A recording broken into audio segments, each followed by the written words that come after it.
여러분 안녕하십니까? 1월 5일 주일 넘치는 우리 교회 매일 묵상 시작하도록 하겠습니다. 오늘 본 말씀은 여호수아 4장 1절부터 24절까지 말씀입니다. 오늘 본문에 요단강을 건너가게 되는 겁니다. 요단강이 왜 중요하냐면 요단강을 건너면 가나안 땅에 입성하는 의미가 있거든요. 그래서 이제부터 가나안 땅을 입성해서 가나안 땅에 이미 살고 있는 사람들과 함께 전쟁을 하고 또 이런 정복을 하는 이런 일들이 시작되어지는 겁니다. 근데 문제는 뭐냐면 일단은 그 요단강을 건너기 쉽지 않고 가나안 땅에 입성한다 하더라도 뭐 순조롭게 정복될 가능성은 사실 많지 않죠. 여러모로 볼 때. 이러한 여러 가지 난관 앞에 여호수아와 이스라엘 백성들은 어떠한 일들을 했는가, 요걸 한번 살펴보는 게 포인트가 아닐까라는 생각을 해 봅니다. 1절에 보면요. 그 모든 백성이 요단을 건너가기를 마침에 여호와께서 여호수아에게 말씀하여 이르시되, 이렇게 얘기하면서 모든 백성이 요단강을 건너가기를 끝났어요. 근데 하나님께서 뭐라고 이야기하시냐면은 3절에요. 그들에게 명령하여 이르기를 요단 가운데 제사장들의 발이 굳게 선 그곳에서 돌 12를 택하여 그것을 가져다가 오늘 밤 너희가 유숙할 그곳에 두게 하라 하시니라, 이렇게 얘기합니다. 그들이 누구냐면 각 지파에서 선발된 한 사람 말하는 겁니다. 지파의 대표들인 거죠. 그 지파의 대표들이 요단강에 서 있는 그 제사장 주변에서 돌을 하나 가져다가 그 돌을 오늘 밤에 유숙할, 오늘 밤에 머물 그곳에서 돌을 세워두라 라고 이렇게 이야기하는 겁니다. 하나님께서 그렇게 하신 이유가 무엇이냐 라고 물어보시면 6절에 이것이 너희 중에 표징이 되리라. 후일에 너희 자손이 물어 이르되 이 돌들은 무슨 뜻이냐 하거든, 이렇게 얘기하거든요. 그러니까 돌을 가져다가 돌을 쌓아두라는 거예요. 그 쌓아두면 나중에 후손들이 와서 아버지 이 돌은 뭐예요? 이건 왜 이렇게 세워놨어요? 라고 물어볼 때 그때 대답해 줄 말이 있게 하기 위해서, 혹은 그 역사적인 장소를 그냥 지나치는 것이 아니라 거기다가 뭘 하는 겁니까? 특별한 표시를 해둬서 사람들이 지나가면서 이곳은 이런 일이 있었다라는 것을 알게 하기 위한 거라는 거죠. 우리가 흔히 무슨 기념관 이렇게 하잖아요. 역사적인 장소에 가면 어떤 기념관이 있고, 그래서 거기서 어떤 일이 있었는가를 사람들이 알도록 설명해 주기도 하고, 뭐 간판이 있기도 하고, 문화유산 해설사 이런 사람들도 있고, 그래서 그곳에서 어떤 일이 있었는지, 그리고 어떻게 일이 진행되어졌는지, 그것의 결과는 무엇인지를 알게 해준다라는 것이죠. 오늘 이 요단강에서 가져온 이 돌들을 통하여서 후손들이 이곳에서 하나님의 능력이, 하나님의 은혜가 있었음을 기억하게 하는 것, 이것이 돌의 목적이었다라는 것입니다. 백성들이 다 강을 건너갔어요. 여러분, 이게 얼마만큼 대단한 일이냐. 우리 주위에 강을 그냥 마른 땅으로 건너는 일이 있었다고 생각해 보세요. 여러분, 이게 그냥 흔히 일어나는 일인가요? 아니잖아요. 정말 놀라운 기적이고요. 이제 이 강을 건너서 가나안 땅에 정복하러 가는 이 일의 시작인 겁니다. 그러니까 이 이스라엘 사람들은 이 일이 하나님께서 우리에게 해주셨음을 우리도 알고, 우리 다음 세대들도 하나님께서 이 일을 해주셨음을 알도록 하기 위해서 이 돌들을 가져다가 기념물을 세우게 되었다라는 겁니다. 여러분, 우리도 다음 세대들을 위한 고민들을 참 많이 합니다. 어떻게 해야 이 아이들을 신앙으로 잘 양육할 것인지에 대한 고민들을 참 많이 하죠. 이 고민을 하는 일에 있어서 우리가 오늘 이 말씀을 보면서 중요하게 생각할 것이 뭐냐면, 하나님께서 해주신 일들을 다음 세대에도 알리는 것, 하나님이 우리에게 주신 말씀을 다음 세대도 알게 하는 것, 이 일의 중요성을 우리가 깨달아야 할 줄로 저는 생각합니다. 교회 학교 아이들이 와서 예배를 드립니다.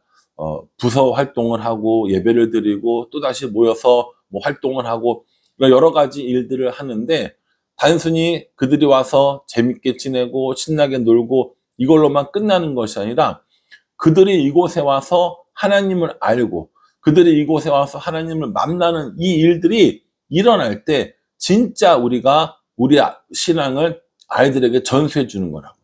그러니 여러분, 교회에서 수련회를 하거나 뭐 또 어떤 프로그램들이 있거나 할 때 아이들이 참석해서 함께 신앙을 배우고 함께 믿음을 이어나가도록 하는 건 정말 중요한 일이라고 생각합니다. 오늘 광고 중에 2월 달에 우리 아이들 수련회 광고가 나가거든요.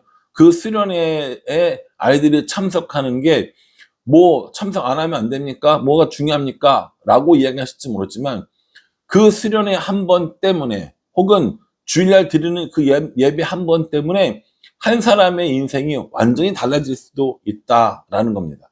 저도 그랬고요. 아마 이 영상을 보시는 많은 분들도 수련회를 통해서 하나님을 알고 예수님을 믿게 된 경우들이 굉장히 많을 거라고 저는 생각합니다. 그러니 우리가 우리의 신앙을 아이들에게 물려주기 위해서 무엇을 하고 있는지, 어떤 기념물을 만들고 있는지 한번 생각해 볼 필요가 있다라는 겁니다. 17절 말씀 보세요. 여호수아가 제사장들에게 명령하여 이르기를 요단에서 올라오라 하매, 18절이요. 여호와의 언약궤를 맨 제사장들이 요단 가운데에서 나오며 그 발바닥이 육지를 밟는 동시에 요단물이 본 곳으로 도로 흘러서 전과 같이 언덕에 멈췄더라. 이렇게 얘기합니다. 제사장들이 육지를 밟게 되자마자 물이 다시 합쳐져서 원래 흐르던 강이 되었다라고 이렇게 말씀하고 있습니다. 요단강을 건너는 이 일들은 이제 끝이 났어요. 그 기적 같은 일들, 그 기적의 일들이 끝이 나고 이제 다시 원래대로 요단강이 흐르게 되었다라는 겁니다. 이제 이스라엘 백성들이 요단강을 건너서 머무는 곳은 어디냐면 길갈이라는 곳입니다. 19절에요. 첫째 달 10일에 백성이 요단에서 올라와 여리고 동쪽 경계 길갈에 진침해, 이렇게 얘기합니다. 길갈에 진을 쳤어요. 여러분, 이 길갈이라는 이름을 잘 기억해 두셔야 합니다. 전에 사도행전 저희가 공부할 때 제가 어느 지역을 잘 기억해야 된다고 그랬어요? 수리아 안디옥이라고 얘기했잖아요. 수리아 지역에 있는 안디옥을 잘 기억해야 바울의 전도행이 어떻게 진행되는지를 알 수 있다라고 말씀드렸는데, 오늘 이 여호수아에서 반드시 기억해야 할 이름이 뭐냐면 일단은 길갈입니다. 길갈은요, 이스라엘 백성들이 있던 요단강이 이렇게 있으면 이쪽 동쪽이라고 칠게요. 요단강 동쪽에 시딤이라고 하는 그 지역에 있었거든요. 여기서 출발해서 요단강을 건넜어요. 건너서 여기 첫 번째 모여있는 주둔지, 야영지가 어디냐면 여기가 길갈인 거예요. 이 길갈로부터 시작을 해서 전쟁을 하는 겁니다. 길갈에서 가까웠던 여리고, 길갈에서 가까웠던 아이성, 길갈에서 조금 떨어져 있었던 기브온 사람들과 화친을 하고, 길갈에서 조금 떨어져 있었던 이런 라기스, 이런 지역에 가서 전쟁을 하고 등등등등등 이렇게 진행이 되거든요. 그러니까 길갈에서 출발했다, 뭐 길갈에서 나갔다라고 하면 전쟁하러 갔네 라고 하시고, 길갈로 돌아왔다 하면 전쟁이 일단 마무리되었구나 라고 생각하시면 됩니다. 이 길갈에 대한 이야기는요, 앞으로 두고두고 여호수아에서 내내 나옵니다. 그래서 이 길갈이야말로 이스라엘 백성들에게 가장 중요한 장소였다라는 것이죠. 그러면 그 중요한 장소에서 뭘 했느냐? 20절이요. 여호수아가 요단에서 가져온 그 12돌을 길갈에 세우고, 이렇게 얘기합니다. 요단강에서 아까 돌을 가지고 왔잖아요. 그 가지고 온 돌을 어디에다가 세워놨어요? 길갈에다 세워놨습니다. 사람들이 오고 가면서 볼 때마다 길갈에서 뭘 보는 거예요? 그 기념비를 보는 거예요. 그 기념물을 보는 겁니다. 그러면서 물어봐요. 요단강을 건너지 않은 그 세대들이 일어났을 때, 후손들이 일어났을 때 뭐라고 물어봅니까? 21절이요. 이스라엘 자손들에게 말하여 이르되 후일에 너희 자손들이 그들의 아버지에게 묻기를 이 돌들은 무슨 뜻이냐, 무슨 뜻이니까 하거든. 이렇게 얘기합니다. 또 뭐라고 얘기해요? 후일에 아버지에게 아버지, 이 돌들은 무슨 뜻입니까? 무슨 의미가 있습니까? 라고 하거든. 요단강을 마른 땅으로 건너게 하신 하나님을 알게 하라.